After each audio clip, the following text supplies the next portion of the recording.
আসসালামু আলাইকুম। আজকে আমরা বৃত্ত সংক্রান্ত একটি সেরা ক্লাস করতে যাচ্ছি। সেরা ক্লাস কেন বললাম?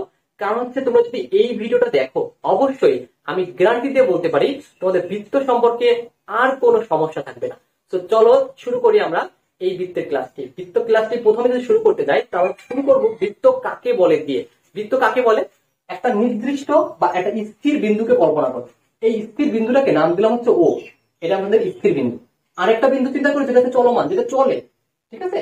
তো এই চলমান বিন্দুটা, তো এই স্থির বিন্দু আর চলমান বিন্দুর মধ্যবর্তী দূরত্ব, যেটার নাম দিলাম হচ্ছে আমরা আর। এই আর এর এই দূরত্বটার কারণটা কি? আমরা বলবো স্থির বিন্দু থেকে চলমান বিন্দুর দূরত্ব যদি সবসময় সমান থাকতে হবে, তার মানে এ চলবে ঠিক আছে, কিন্তু এই স্থির বিন্দু থেকে নির্দিষ্ট দূরত্ব বজায় রেখে যদি চলতে থাকে, তাহলে যেই পথটা ঘুরে আবার পুরোপুরি সেই জায়গায় চলে আসবে, তারপরে যে আকৃতিটা তৈরি হবে বা যে ক্ষেত্রটা তৈরি হবে সেইটাকে বলবো হচ্ছে আমরা বৃত্ত।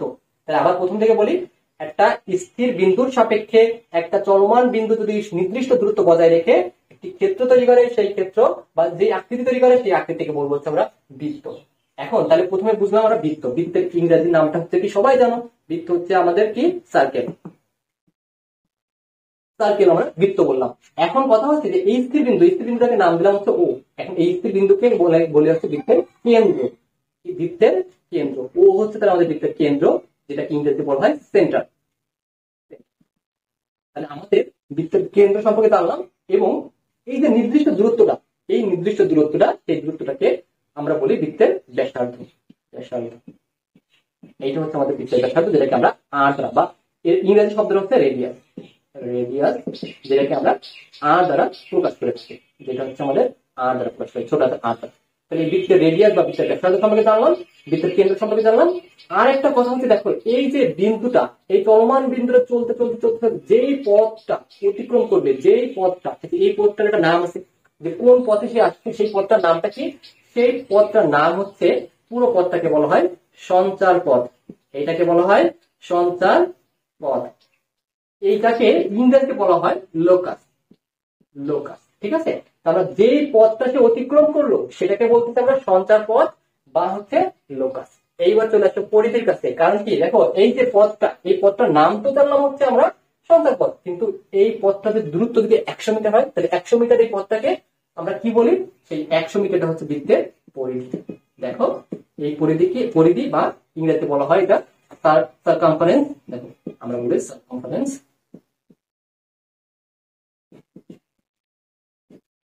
এটাকে পরিধি বা সারকামফারেন্স বলে থাকি আমরা।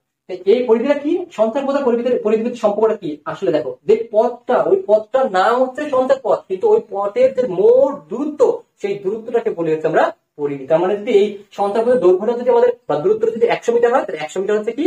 ওর পরিধি। আর যেই পথটা, ওই পথটাকে বলবো আমরা সঞ্চার পথ বা লোকাস।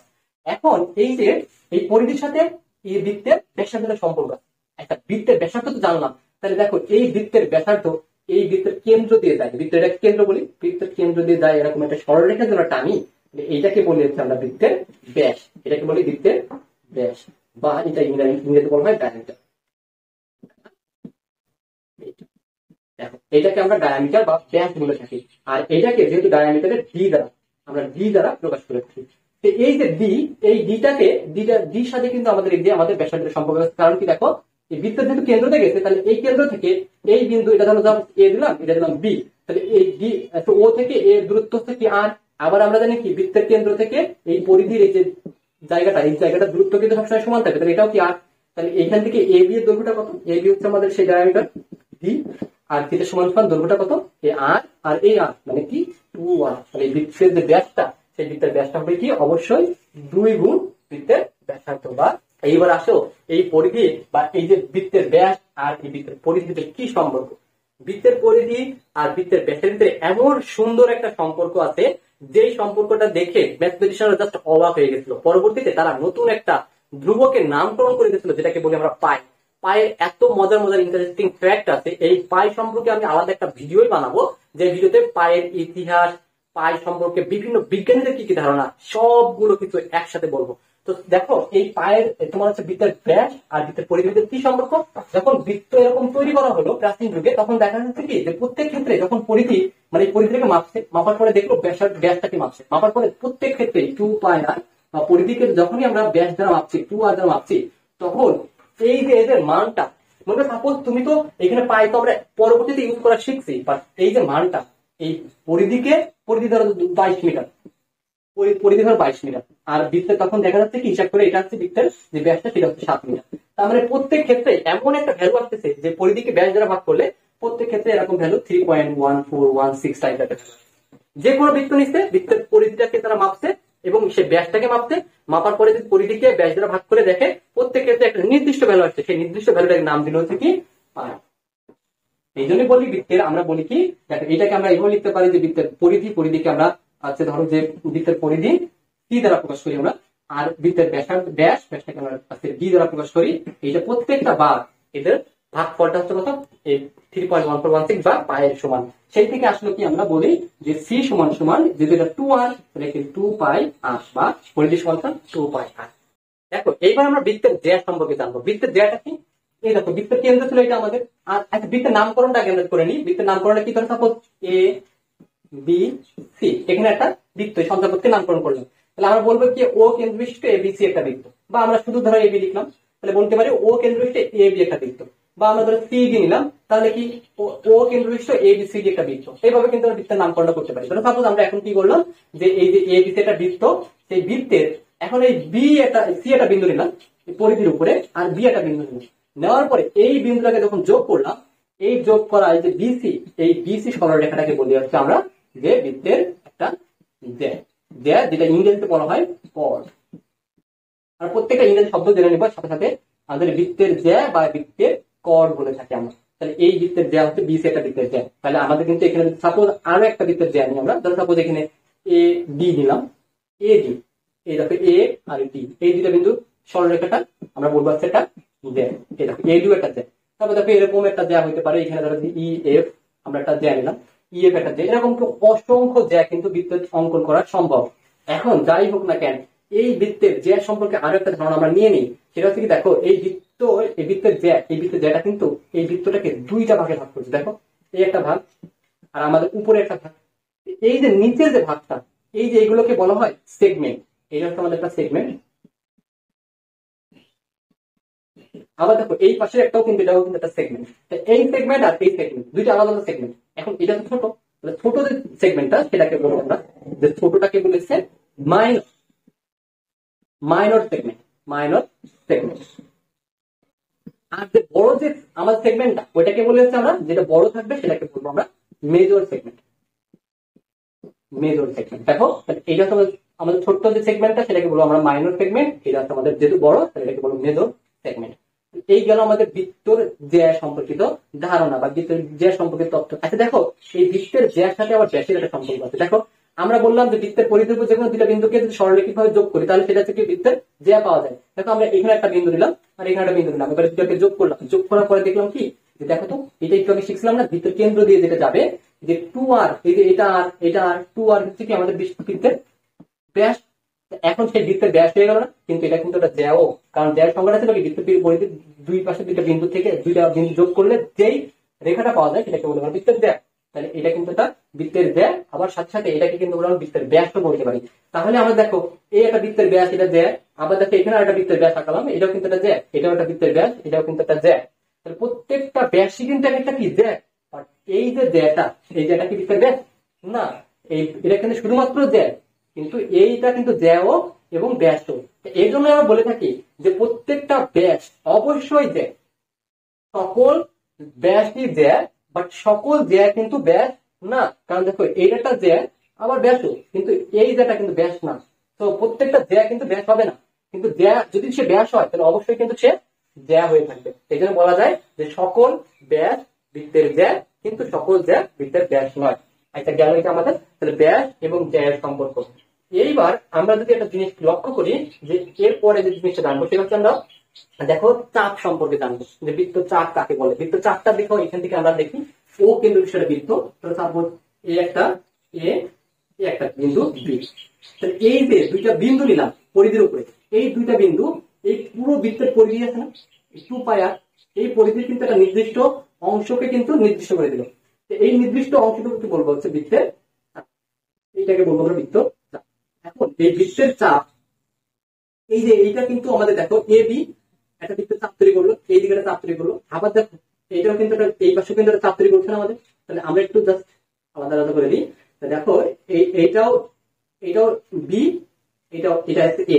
দেখো এটাও কিন্তু আমাদের এই, এটাও কিন্তু আমাদের এই বি, ঠিক আছে। তাহলে এই পাশেও কিন্তু চাপ তৈরি করছে, আবার কি এই পাশে একটা চাপ তৈরি করছে। দেখো এই যে ছোট চাপ আর এই যে বড় চাপ, এই ছোট যে চাপটা এটাকে বলবো হচ্ছে উপচাপ, আমরা বলবো এটাকে উপচাপ।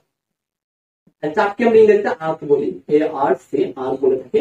তো এটা হচ্ছে আমাদের উপচাপ। আর যে বড় যে চাপটা, সেই বড় চাপটাকে বলা হচ্ছে আমাদের অধিচাপ।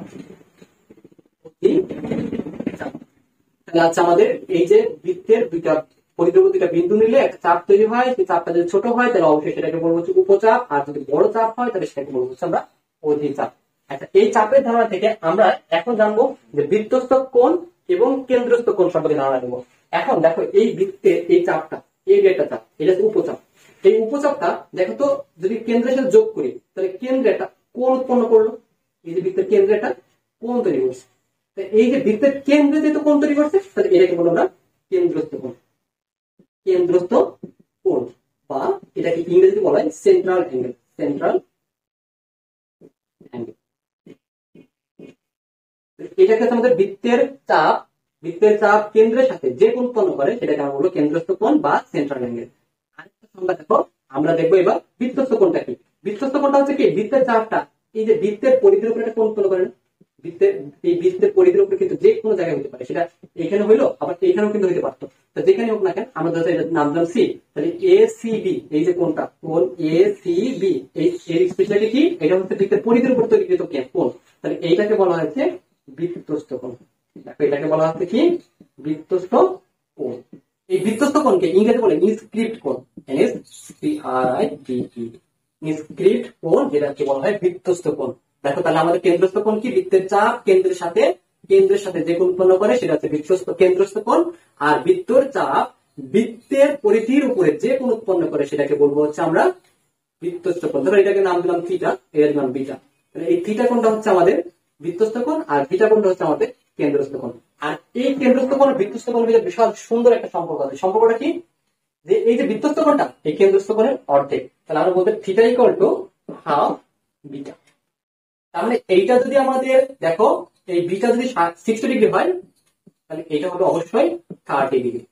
আবার দেখো আমরা এটা এইভাবে বলতে পারি যে বিটা হচ্ছে ওই থিটা এর দ্বিগুণ, যে তোমার হচ্ছে কেন্দ্রস্থ কোণটা বৃত্তস্থ কোণের দ্বিগুণ। এইগুলো সম্পর্কিত উপপাদ্য আছে তোমাদের বৃত্তে, আমরা উপপাদ্যগুলো পরবর্তী দেখে নিব। এরকম খুবই মজার একটা জিনিস যে হচ্ছে কেন্দ্রস্থ কোণটা হচ্ছে বৃত্তস্থ কোণের দ্বিগুণ বা বৃত্তস্থ কোণটা কেন্দ্রস্থ কোণের অর্ধেক। তাহলে এই সম্পর্কটা কিন্তু খেয়াল রাখতে হবে আমাদের। এইবার দেখো এখানে কিন্তু আমরা বললাম যে এ বি চাপ দ্বারা এখানে একটা কোণ উৎপন্ন করছে। তাহলে দেখো একটা জিনিস খেয়াল করে দেখো। আচ্ছা, আমরা ধরো একটু আগে দেখলাম যে এখানে এ বি, এই এ বি একটা চাপ, এই চাপ বৃত্তের কেন্দ্রের সাথে একটা কোণ উৎপন্ন করছে। তো এটাকে বললাম হচ্ছে আমরা সাপোজ নাম দিয়েছিলাম বিটা, যে বিটা কোণটাকে বলে আমরা কেন্দ্রস্থ কোণ।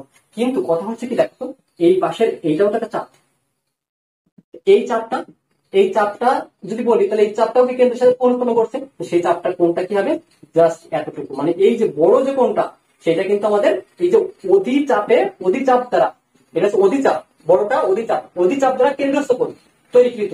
আর এটাকে বলবো হচ্ছে উপচাপ দ্বারা আমাদের কেন্দ্রস্থ কোণ। উপচাপ দ্বারা তৈরিকৃত আছে কেন্দ্রস্থ কোণ, আর হচ্ছে অধিচাপ দ্বারা আমাদের তৈরিকৃত আমাদের এটা হচ্ছে কি আমাদের কেন্দ্রস্থ কোণ। তাহলে এই যে কোণগুলোর ক্ষেত্রে আমরা কিভাবে লিখবো, অবশ্যই আমাদের উপচাপ এবং উপচাপ। দেখো এই কোণটার নাম হচ্ছে কি উপচাপ দ্বারা তৈরিকৃত কোণ, এটা হচ্ছে কোণ এ ও বি।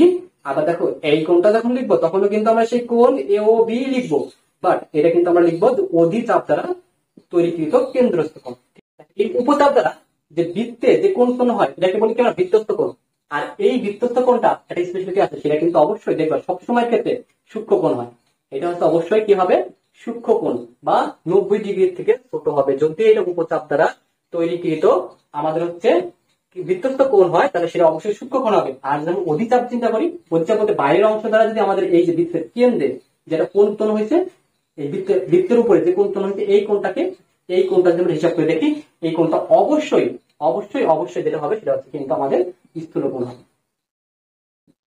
মানে 90 ডিগ্রি থেকে কিন্তু অবশ্যই বড় হবে, ঠিক আছে। আর এই যে কোণগুলোর ক্ষেত্রে আমরা কিন্তু দুই ভাবে নামকরণ করতে পারতাম। বললাম যে এই যে কেন্দ্রস্থ কোণ ছোট চাপ দ্বারা তৈরি করে, এটা উপচাপ দ্বারা কেন্দ্রস্থ কোণ আর অধিচাপ দ্বারা কেন্দ্রস্থ কোণ। এই অধিচাপ দ্বারা কেন্দ্রস্থ কোণকে বোঝানোর জন্য আমরা অধিচাপ দ্বারা কেন্দ্রস্থ কোণকে বোঝানোর জন্য আমরা জাস্ট এখানে যদি প্রবৃদ্ধ লিখে দিই, প্রবৃদ্ধ, তাহলে কিন্তু আমাদের হয়ে যায়। প্রবৃদ্ধ কোণ কাকে বলে? প্রবৃদ্ধ কোণ হচ্ছে 180 থেকে বড় আর 360 থেকে যে ছোট যে কোণগুলো আছে সবগুলো কোণকে আমরা প্রবৃদ্ধ কোণ বলে থাকি। যেরকম আমরা 90 ডিগ্রি থেকে ছোট সূক্ষ্ম কোণ, 90 ডিগ্রি সমকোণ, 90 ডিগ্রি থেকে বড় এটাকে বলে আমরা স্থূল কোণ, এবং 180 কে বলে হচ্ছে সরল কোণ। 180 থেকে যদি বড় হয় তাহলে সেটাকে আমরা প্রবৃদ্ধ কোণ, আর 360 হলে সেটাকে বলে আমরা দুই সরল কোণ। ঠিক আছে, তো আমাদের প্রবৃদ্ধ কোণ কাকে বলবো? 180 থেকে বড় হইলে সেটা কিন্তু অবশ্যই আমাদের প্রবৃদ্ধ কোণ হবে। তার মানে এই অধিচাপ দ্বারা বৃত্তের কেন্দ্রে যেই কোণটা উৎপন্ন হয় সেটা কিন্তু অবশ্যই 180 থেকে বড় হয়, আর সেটাকে কিন্তু আমরা বলতে পারি যেটা একটা প্রবৃদ্ধ কোণ। তার মানে আমরা যদি শুধুমাত্র কোণ এ ও বি লিখি তাহলে এটাকে দ্বারা বোঝাবে যে আমাদের এই কোণটা, আর যদি আমরা প্রবৃদ্ধ কথা লিখি প্রবৃদ্ধ এ ও বি তাহলে কিন্তু আমরা বুঝবো এই যে বড় কোণটা। তো সেই ক্ষেত্রে কিন্তু আমাদের উপচাপ অধিচাপ কথাটা লিখলেও হবে, না লিখলেও হবে। আমরা বললাম কি, যদি শুধুমাত্র কোণ এ ও বি লিখি তাহলে বোঝা যাবে যে এটা উপচাপ দ্বারা গঠিত আমাদের কেন্দ্রস্থ কোণ, যেটা কিনা আমাদের ওই যে প্রবৃদ্ধ কোণ না এখন। আর যেটা হচ্ছে আমাদের যদি আমরা প্রবৃদ্ধ কথা লিখি যে কোণ এ ও বি তাহলে বোঝা যাবে যে এটা হচ্ছে অধিচাপ দ্বারা তৈরিকৃত কেন্দ্রস্থ কোণ, যেটা হচ্ছে অবশ্যই 180 থেকে অবশ্যই বড় হবে। তো এই ছিল তোমাদের বৃত্তচাপ দ্বারা কেন্দ্রস্থ কোণ, তারপর হচ্ছে আমাদের বৃত্তস্থ কোণ এবং যে উপচাপ অধিচাপ এই জিনিসগুলো গেল। আবার বললাম কি যে আমাদের যে বৃত্তস্থ কোণগুলো আবার দুই প্রকার, একটা হচ্ছে সূক্ষ্ম কোণ হয়, একটা হচ্ছে স্থূল কোণ হয়। কোনটা সূক্ষ্ম কোণ হয়? যদি আমরা দেখি উপচাপ দ্বারা গঠিত আছে বৃত্তস্থ কোণ, উপচাপ দ্বারা গঠিত বৃত্তস্থ কোণ সূক্ষ্ম কোণ, আর অধিচাপ দ্বারা গঠিত কোণ হচ্ছে আমাদের স্থূল কোণ। এবার আমরা যে জিনিসটা সম্পর্কে জানবো সেটা হচ্ছে কি স্পর্শ। স্পর্শ কাকে বলে? আমরা স্পর্শের সংজ্ঞাটা দিব এইভাবে যে দেখো, কোন একটা সরলরেখা যদি একটা বৃত্তের একটা মাত্র বিন্দুকে ছেদ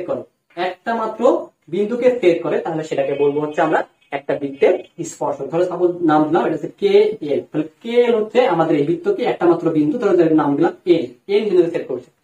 কয়টা বিন্দু ছেদ করছে? একটা বিন্দু, একটা সরলরেখা। তাহলে এটাকে বলবো হচ্ছে কে এল হচ্ছে এই বৃত্তের একটি স্পর্শ। এখন দেখো, এই যে স্পর্শকের ইংরেজি নামটা সেটাকে বলা হয় ট্যানজেন্ট, ট্যানজেন্ট। ঠিক আছে, আচ্ছা গেল। এইবার কথা হচ্ছে কি, যদি আমরা দেখো এই একটা জিনিস চিন্তা করো, আমরা ধরো সরলরেখা এটা নিলাম, ধরো যে এটা নাম দিলাম এক্স ওয়াই, তাহলে এক্স ওয়াই কি আমাদের এই বৃত্তের স্পর্শক হবে? অবশ্যই না। কারণ কি দেখো, এই এক্স ওয়াই কিন্তু এই একটা সঞ্চারপথের একটা বিন্দুতে এবং এই একটা বিন্দুতে, এই দুইটা বিন্দু সেট করছে, দুইটা বিন্দু সেট করলে কিন্তু হবে না।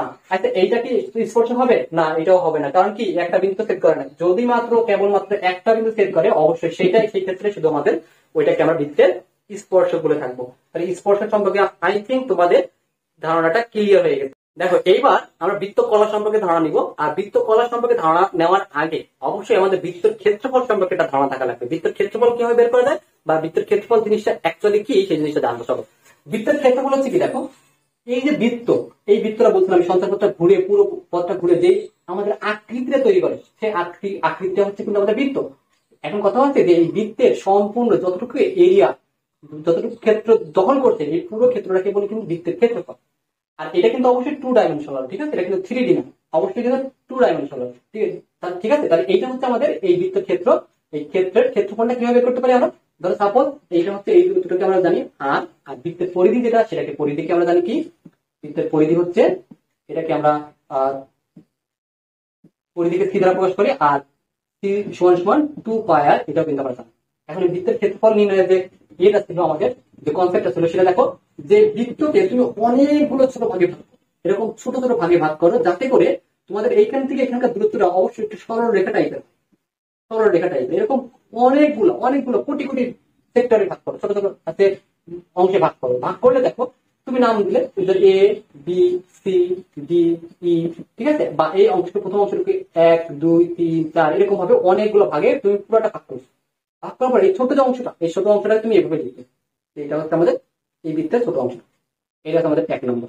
ঠিক আছে, তো এবার এই 2 নম্বর অংশটাকে তুমি জাস্ট উল্টা করে লেখো, এবং উল্টা করে সাথে সাথে লিখে দাও এটা 2 নম্বর।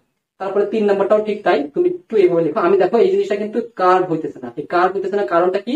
কারণ হচ্ছে আমরা বললাম এত ছোট করব যে যাতে করে এটা সরল রেখা হয় আর আমাদের জন্য একটু কার্ভ না হয়। ঠিক আছে, তো এইভাবে নিব আমরা, এটা 2 নম্বর, এটা 3 নম্বর, এরকম ভাবে 4 নম্বর, তারপরে 5 নম্বর, এরকম ভাবে। তারপরে এরকম টাইপের, এরকম কিন্তু এটা পরবর্তী দেখা যাবে একটা আয়তক্ষেত্র টাইপের একটা জিনিস তৈরি হয়ে গেছে আমাদের। এখন আমাদের যদি এই আয়তক্ষেত্রের ক্ষেত্রফলটা বের করতে পারি, তাহলে কি আমাদের বৃত্তের ক্ষেত্রফলটা বের হয়ে যাবে। কারণ কি দেখো, তুমি 1 2 3 4 এরকম করতে করতে অনেকগুলো সংখ্যা আছে, ধরো 100টা ভাগে ভাগ করবে, এই 100টা ক্ষেত্রের ছোট ছোট ক্ষেত্রের ক্ষেত্রফল কি পুরো বৃত্তের ক্ষেত্রফল। তাহলে তুমি এখানে 100টা ক্ষেত্রের ক্ষেত্রফল কিভাবে বের করবা, তুমি একটা এইভাবে করে বসাইছো, সাজাইছো আর কি, সাজাই তুমি এইভাবে রাখছো। এখন একটা জিনিস চিন্তা করো তো, এইখান থেকে এর একটা আয়তক্ষেত্র তৈরি হয়েছে না, আয়তক্ষেত্রে আমাদের দৈর্ঘ্য গুণ প্রস্থ করলে কি আমাদের ক্ষেত্রফল পাওয়া যাবে। দৈর্ঘ্যটা কি, এই যে এটা প্রস্থটা চিন্তা করবে, প্রস্থটা কি দেখো, এখান থেকে এতটুকু দূরত্ব প্রস্থ ছিল না আমাদের, এখান থেকে এতটুকু দূরত্ব, যেটাকে আমরা কি বলি আর বলি। আর একটা জিনিস দেখো, যে এইখান থেকে এখানকার দূরত্বটা কত। আচ্ছা, এখান থেকে এখানকার দূরত্বটা যদি প্রথমে চিন্তা করে দেখো, এই এতটুকু অংশ ছিল আমাদের 1-এর, এতটুকু অংশ 2-এর, এতটুকু অংশ 3-এর, 4 5 6 এরকম করতে করতে পুরো এই অংশটা কোন জায়গায় আছে দেখো। আমাদের এটা 1-এর, এটা ছিল 2-এর, এটা 3-এর, এটা 4 5 6 7 8 9 10 এরকম ভাবে প্রত্যেকটা অংশ না। এরকম 100টা অংশই কি এখানে এর ভিতরে আমাদের আছে না। তাহলে এই যে উপরের অংশটুকু আর নিচের অংশটুকু, এই দুটো যদি যোগ করি, তাহলে কি এই পুরো পরিধিটা পাওয়া যাবে না। তাহলে আমরা বলতে পারি যে এই অংশ আর এই অংশের সমষ্টি হচ্ছে 2πr, মানে এই যে দৈর্ঘ্যটা আর এই যে দৈর্ঘ্যটা, এই দুটো দৈর্ঘ্যের সমষ্টি হচ্ছে কত, 2πr। তাহলে শুধুমাত্র এতটুকু কত, তার অর্ধেক হবে। তার অর্ধেক মানে কি 2πr এর অর্ধেক হবে, তার মানে শুধুমাত্র পাই। তার মানে এই যে দৈর্ঘ্যটা, এইটা দৈর্ঘ্যটা হচ্ছে কি πr এর সমান। তাহলে আমরা এইটা আর আবার এটাও কি আর, এটা যদি πr হয় এটাও πr, কারণ কি এই πr যোগ করলে কি 2πr হবে। তাহলে এই পায়ের সাথে যদি আমরা দৈর্ঘ্য গুণ প্রস্থ করি, তাহলে কি আমাদের ক্ষেত্রফল চলে আসবে, পাই আর গুণ আর, তাহলে কি পাই আর স্কয়ার। এইটাই হচ্ছে কিন্তু আমাদের এই যে বৃত্ত, এই বৃত্তের ক্ষেত্রফলের সূত্র। আমরা বৃত্তের ক্ষেত্রফল সমান কি জানি, পাই আর স্কয়ার। কিভাবে আসবো দেখো, এইভাবে যদি আমরা ছোট ছোট করে চিন্তা করি, তাহলে কিন্তু আমরা খুব সহজে কিন্তু বুঝতে পারবো যে বৃত্তের ক্ষেত্রফলটা ঠিক কিভাবে আমরা পাই আর স্কয়ার পাই। হাতে গেল এটা আমাদের বৃত্তর ক্ষেত্রফল সম্পর্কে জানলাম। এবার বৃত্ত কলা সম্পর্কে জানি। বৃত্ত কলা ধরো সাপোজ বৃত্তের ওই যে চাপ তৈরি করি, তাহলে সাপোজ এ বি একটা চাপ নিলাম। এই চাপ, আচ্ছা চাপটাকে প্রকাশ করার জন্য একটু জিনিস আমি তোমাদের বলে রাখি, যে চাপটাকে যখন প্রকাশ করি এই একটা চাপ, তখন আমরা একটু কার্ভ করে দেবো এখানে, এটা একটু বক্র রেখে দেবো। কারণ কি আমাদের এ বি যদি এরকম দিই, মানে এই ব্যাপারটা বোঝায় সরলরেখা বোঝায়, বা এরকম একটা দাগ বোঝায়, ঠিক আছে। তো সরলরেখা যেহেতু না, এটা যদি সরলরেখা না, তো এটাকে বোঝানোর জন্য আমরা জাস্ট একটু কার্ভ করে দেবো। তাহলে কি বোঝা যাবে, যে আমাদের স্পষ্ট ভাবেই বোঝা যাবে যে এটা আমাদের চাপ নির্দেশ করতেছে, এ বি চাপ। আচ্ছা, এই যে এ বি চাপ, এই এ বি চাপকে যদি তুমি এই যে কেন্দ্রের সাথে যোগ করে দাও, যেই অংশ পেয়ে গেলাম আমরা, এই অংশটাকে বলবো হচ্ছে আমরা বৃত্তকলা, বা এটাকে বলে আমরা ইংরেজিতে বলা হয় এটাকে বৃত্তকলা বলে। আর ইংরেজিতে বলে যেটা, সেটা হচ্ছে এটাকে সেক্টর বলা হয়। এটা হচ্ছে আমাদের বৃত্তের একটা সেক্টর। বৃত্তের এই যে এই চাপটা কিন্তু আবার সেম ভাবে দুইটা সেক্টরে ভাগ করছে, একটা সেক্টর আর বাইরের অংশে কিন্তু আরেকটা সেক্টর আছে, দুইটা সেক্টরে ভাগ করছে। তাহলে এই যে এই সেক্টরটা, এটাকে বলবো যে আমরা উপচাপ দ্বারা গঠিত সেক্টর। এই সেক্টরের এটাকে বলবো বৃত্তকলা, বাংলায় বলে এটা বৃত্তকলা। এখন কথা হচ্ছে বৃত্তকলার ক্ষেত্রফলটা ঠিক কিভাবে বের করবো। আমরা তো পুরো বৃত্তের ক্ষেত্রফল বের করতে পারলাম যে পাই আর স্কয়ার, এতটুকু ক্ষেত্রফল করছি। সেটা বের করার জন্য দেখো খুবই মজার কিছু টেকনিক আছে। ধরো সাপোজ আমরা একটা বৃত্তকলার ক্ষেত্রফল বের করতে চাই। এই বৃত্তকলাটা ধরো যেমন এরকম আমাদের ব্যাস দ্বারা তৈরি একটা বৃত্তকলা তৈরি করলাম, তাহলে কি এখনো কি এই পাশে এটাকে আমরা বৃত্তকলা বলবো। তাহলে এই যে বৃত্তকলাটা, এই বৃত্তকলার ক্ষেত্রফল কত তুমি কিন্তু সহজে বলতে পারবা, কারণ এই পুরো বৃত্তকলার ক্ষেত্রফল কত, পাই আর স্কয়ার। তাহলে এই বৃত্তকলার ক্ষেত্রফল কত, তার অর্ধেক। কারণ কি এটাতে বৃত্তের অর্ধেক অংশ নিয়ে বৃত্তকলা তৈরি হয়েছে, তাহলে এটা কিন্তু অর্ধেক। এখন আমি আরো একটা বৃত্তকলা চিন্তা করি এরকম ভাবে, যে বৃত্তকলার ক্ষেত্রফল করতে চাই। ধরো সাপোজ এই বৃত্তটাকে এখন সমান 4টা ভাগে ভাগ করলাম, তুমি এ বি সি, ধরো যেটাকে বি দিলাম, তাহলে বিডি এই যে অংশটুকু, এই অংশটুকুর ক্ষেত্রফল তুমি সহজে বলে বলতে পারবে না। কারণ কি এটা হচ্ছে কি পুরো পাই আর স্কয়ারের কি 4/1 না, তাহলে বলবো 4/1। তাহলে এই অংশটুকুর ক্ষেত্রফল তুমি সহজে বের করে ফেলতে পারবে। আচ্ছা, এই জিনিসগুলো যদি আমরা একটু মনোযোগ সহকারে দেখি, যে এই যে হাফ পাই আর স্কয়ার কেন আসলো, জিনিস চিন্তা করো তো। আমরা জানি কি বৃত্তের কেন্দ্র কি 360 ডিগ্রি কোণ থাকে, তাহলে বৃত্তের পুরো কোণটা হচ্ছে 360 ডিগ্রি। কিন্তু যখন তুমি অর্ধেক নিলা, তখন এই কোণটা কত ডিগ্রি ছিল, এক সরল কোণ বা 180 ডিগ্রি না। তুমি বলতে পারো যে 180 ডিগ্রি নিয়ে কাজ করতে 360 ডিগ্রির ভিতরে গুণ, তাহলে পাই আর স্কয়ার পুরো বৃত্তের ক্ষেত্রফল পাই আর স্কয়ার। দেখো তো 180/360 এটা কাটাকাটি করলে কি 1/2 হয়, আর 1/2 পাই আর স্কয়ার মানে কি আমাদের সেই আগের যে অর্ধেক অংশের ক্ষেত্রফল পেয়ে গেলাম না। এইবার দেখো এইটার ক্ষেত্রে তুমি বলতে পারো যে এই কোণটা কত ডিগ্রি, এই কোণটা অবশ্যই 90 ডিগ্রি। তাহলে পুরো 90 ডিগ্রিটা হচ্ছে কি দেখো 360 ভাগ দেখো 360 90 ডিগ্রি গুণ 2 পাই আর স্কয়ার করো, তাহলে কত আসে দেখো তো, এই যে 1/4 এটাকে ভাগ করলে কি 1/4 হবে পাই আর স্কয়ার। তার মানে এটা কিন্তু সম্পর্কিত হচ্ছে যে কোণের সাথে সম্পর্কিত। যখন এটা 180 হবে তো 180/360 গুণ পাই আর স্কয়ার, যখন 90 হবে তখন 90/360 গুণ পাই আর স্কয়ার। যদি এটা 70 হইতো তাহলে 70/360 গুণ পাই আর স্কয়ার, যদি 30 হইতো তো 30/360 গুণ পাই আর স্কয়ার। তাহলে এটা খুব সহজে আমরা বলতে পারি যদি থিটা হয়, যে কোনো কোণের ক্ষেত্রে যখন সাপোজ এই কোণটা হচ্ছে থিটা, তাহলে এই ক্ষেত্রে এই বৃত্তকলাটার ক্ষেত্রফল কত হবে, থিটা ভাগ 360 গুণ পাই আর স্কয়ার। এইটাই হচ্ছে আমাদের এই বৃত্তকলার ক্ষেত্রফল। খুব সহজে কিভাবে আসছে সেটাও কিন্তু আমরা খুব সহজে বুঝতে পারলাম। অবশ্যই এটা কিন্তু ডিগ্রিতে থাকতে হবে, থিটা ডিগ্রি ভাগ 360 ডিগ্রি গুণ পাই আর স্কয়ার। এইবার আমরা যে জিনিসটা জানবো সেটা হচ্ছে কি, দেখো বৃত্তের চাপ সম্পর্কে জানলাম না, বৃত্ত চাপটা কিন্তু খুবই গুরুত্বপূর্ণ। বৃত্ত চাপের যে দৈর্ঘ্যটা এটা আমরা কিভাবে বের করতে পারি সেই জিনিসটা আমরা জেনে নিব। দেখো এবার আমরা জানো বৃত্ত চাপের দৈর্ঘ্য কিভাবে বের করা যায়। বৃত্ত চাপের দৈর্ঘ্য, দেখো বৃত্ত চাপ আমরা বলতে পারি যে এই একটা বৃত্তের চাপ, এই চাপের দৈর্ঘ্যটা কত হবে সেটা আমরা কিভাবে বের করতে পারি সেটা দেখো আমরা। তাহলে সাপোজ এইখানে একটা বৃত্ত নিলাম আমরা, এই বৃত্ত চাপটা বলতে এতটুকু অংশ নিলাম। আচ্ছা বলো তো এই অংশটুকু কি বৃত্তের ব্যাসার্ধ আর, তাই না? তাহলে এ বি একটা বৃত্ত চাপ নিলাম, তাহলে এই বৃত্ত চাপের এই যে বৃত্ত চাপটা, এই চাপটার দৈর্ঘ্যটা কত হবে? অবশ্যই তুমি বলতে পারবে না এখন যে এই বৃত্ত চাপের দৈর্ঘ্য হচ্ছে কি পুরো পরিধির অর্ধেক, তখন বলতে পারো হাফ ইন্টু 2/r। আচ্ছা তুমি আরেকটা বৃত্ত নাও এরকম ভাবে, সেম বৃত্ত, যেটাকে তুমি অর্ধেক না করে এইবার তুমি যেটা করবা সেটা হচ্ছে সমান 4টা ভাগে ভাগ করবে। সমান 4টা ভাগে ভাগ করলে যদি বলা হয় এইটা এ বি সি ডি, তুমি বলো এ বি চাপের দৈর্ঘ্য কত, এ বি চাপের দৈর্ঘ্য কত, সমান 4 ভাগে ভাগ হয়েছে, পুরো পরিধির 4 ভাগের 1 ভাগ, পুরো পরিধির 4 ভাগের 1 ভাগ গুণ 2 পাই আর। তুমি বলতে পারো যে এই অংশটুকু এই চাপের দৈর্ঘ্যটা কত, পুরো পরিধির 4 ভাগের 1 ভাগ। আচ্ছা এইবার সে আগের কথাটা চিন্তা করো, এইটা তো আমরা এরকম বলতে পারি না, যেটা হচ্ছে 2 পাই আর, ঠিক আছে, কিন্তু যেহেতু এই চাপটা নিলাম যখন অর্ধেক চাপ নিলাম তখন কিন্তু অর্ধেক কোণ হিসাব করছিলাম আমরা। অর্ধেক কোণটা কি, ওই পুরো কোণটা কত 360, বৃত্তের কেন্দ্রে কোণ আছে কত 360, আর এটা হচ্ছে 180। 180 কে যখন চিন্তা করছি অর্ধেক চিন্তা করি তখন 180/360, 180/360 করলে কি হাফ আসে না, হাফ 2 পাই আর। আবার দেখো আমরা এটাকে লিখতে পারি কি, এটা যখন লিখলাম তখন দেখো আমাদের এই কোণটা কত ছিল, এই কোণটা অবশ্যই কি সমকোণ বা 90 ডিগ্রি, এটা 90 ডিগ্রি ভাগ 360 গুণ 2 পাই আর, তাহলে এটাও কি আসবে 1/4 2 পাই আর। খুব সহজে কিন্তু তুমি বের করে ফেলতে পারলো। তার মানে এই কোণের সাথে কিন্তু এই বৃত্তের চাপের দৈর্ঘ্যটা কিন্তু সম্পর্কিত। তাহলে কোণটা যখন 180 হবে তখন 180/360 গুণ 2 পাই আর, যখন 90 হবে তখন 90/360 গুণ 2 পাই আর। যদি এটা 70 হয় তাহলে 70/360 গুণ 2 পাই আর। যদি এটা থিটা হয় তাহলে অবশ্যই থিটা/360 গুণ 2 পাই আর। এটা হচ্ছে কি তোমার এই সাপোজ আমরা এ বি চাপটা নিলাম, যে কোণটা হচ্ছে থিটা, তাহলে এ বি চাপের দৈর্ঘ্যটা কত, এ বি চাপের দৈর্ঘ্য এটাকে একটু দাঁড় দেবো এরকম ভাবে, এ বি চাপের দৈর্ঘ্যটা পেয়ে গেলাম কত, থিটা/360 গুণ 2 পাই আর। যেটাকে আমরা আরেকটা লাইন ক্যালকুলেট করে অনেক সময় এরকম লেখা থাকে যে এটা হচ্ছে থিটা ডিগ্রি উপরে, ঠিক আছে। আর যেহেতু এইটার সাথে এটা কাটাকাটি যায় 2 দিয়ে, তাহলে এটা হচ্ছে 180 গুণ পাই আর, এরকম ভাবে লেখা হয়। তোমরা মনে রাখার সুবিধার্থে অবশ্যই তোমরা এটা নিকো, একদম সহজ, যে তোমার যত ডিগ্রি কোণ তত ভাগ 360 গুণ 2 পাই আর। এটা হচ্ছে বৃত্ত চাপের দৈর্ঘ্য বের করার ক্ষেত্রে। আর বৃত্ত কলার ক্ষেত্রফল বের করার ক্ষেত্রে কি হবে, এই 2 পাই এর জায়গায় জাস্ট কি বসবে, পাই আর স্কয়ার। খুবই চমৎকার, খুবই সহজে কিন্তু বুঝতে পারলা যে বৃত্তের কলার ক্ষেত্রফলটা ঠিক কেন এইভাবে আসছে। দেখো বৃত্ত কলার ক্ষেত্রফলে কিন্তু অনেক কনসেপ্ট দিয়ে কিন্তু প্রমাণ করে দেওয়া আছে, কিন্তু এই কনসেপ্টটা একদমই ইজি, এই জন্য তোমাদেরকে আমি বুঝালাম। এরপরে দেখো এই অধ্যায়ে আমরা প্রায় শেষের দিকে চলে আসছি, আমরা পাই সম্পর্কে জানছি, আমরা সবকিছু বিস্তারিত জানা হয়ে গেছে। এইবার আমরা যে জিনিসটা জানবো ছোট্ট করে সেটা হচ্ছে রেডিয়ান কোণ কি, বৃত্তের সাথে সম্পর্কিত রেডিয়ান কোণ। আমরা জানি কি কোণকে অনেকভাবে প্রকাশ করা হয়, রেডিয়ান, আমাদের ডিগ্রি, এরকম ভাবে কিন্তু আমরা প্রকাশ করে থাকি। তা রেডিয়ান কোণটা সম্পর্কে একটা ছোট্ট করে ধারণা দিয়ে দিই আমরা।